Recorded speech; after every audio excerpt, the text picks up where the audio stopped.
we have more complicated piecewise defined function to graph. The word piecewise defined function, just call that piecewise function. So what are the two things to remember? The first thing you have to remember is the shape of the parent function, right? So for example, let's say the first function 1 minus quantity 1 minus x minus 1 square. You see that there is an x, there is a square, so the graph will look like a parabola. And then the other one, square root of x minus 2, you should know that this graph must be similar to the graph of square root of x. Okay, so first piece, when x is less than or equal to 2, I will just use table value to guide me through. So when x is equals to 2, what do we have? 1 minus 2 minus 1 square. So that is 1 minus 1, 0. So you have a 2 comma 0. So 2 comma 0 is right over here, right? So this is a 2. We have a 2 comma 0. When x is equals to 1, 1 minus 1 square. So this is equals to 1. So you have a 1 comma 1. And then 1 comma 1 is right over here, that is 1. And then when x is equals to 0, so x is equals to 0, I will just go down like that. When x is equals to 0, we have 1 minus 0 minus 1 square, that is equals to 0. So we have a 0 comma 0, and then 0 comma 0 is right over here. And then we have x equals to negative 1, 1 minus negative 1 minus 1 square, that is equals to 1 minus, this is a 1 minus, 1 minus negative 2 square, which is 4. So you have a negative 3, right?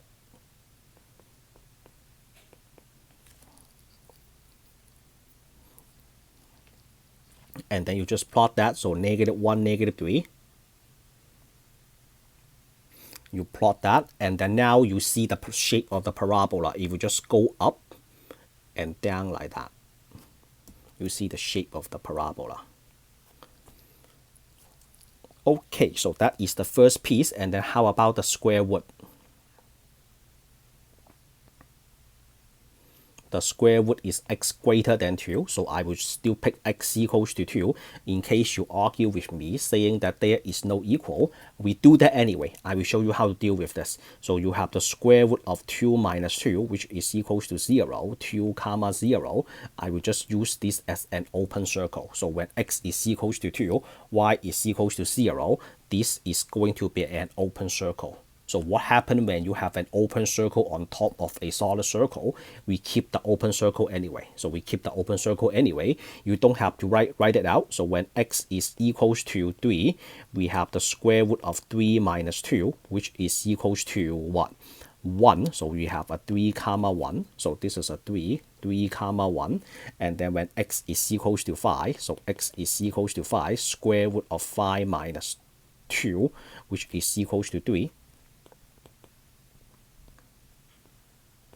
So we 3 is approximately equals to 1.4, right? So square root of 1.7. So that is approximately equals to 1.7. We have a 5 comma 1.7 or 1.73.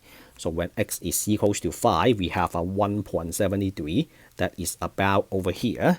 And then how about, what is the biggest we can go? 6, 7, 8, 9, 10. So how about x equals to what else can we do?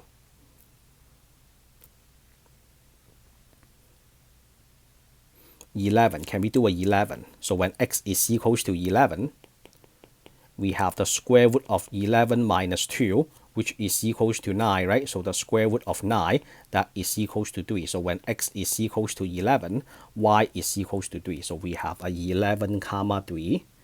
Like that. So now we get the shape. The shape looks like this. And that is similar to the shape of square root of x. So now the graph is finished. Let's move on to the next one. The next one, what happened here? What happened when you have an open circle above and solid circle? We keep the solid circle anyway, because when x is equals to 2, I will just plug in 2 to the first piece. All right. So x square root of x plus 4, x less than 0. So I will choose x equals to 0, and then 4 plus 0. The square root of 4 is equals to 2. 0 comma 2 is an open circle. So 0 comma 2, this is an open circle. And then how about the next one? Let's pick a negative 2. When x is equals to negative 2, 4 minus 2, that is the square root of 2. Square root of 2 is around 1.41. So negative 2 comma 1.41. Negative 2, 1.41. That is about here, right? And then when x is equals to negative 4, x is equals to negative 4. So we have 4 plus negative 4, so that will be a 4 minus 4, which is equals to 0. So we have a negative 4 comma 0.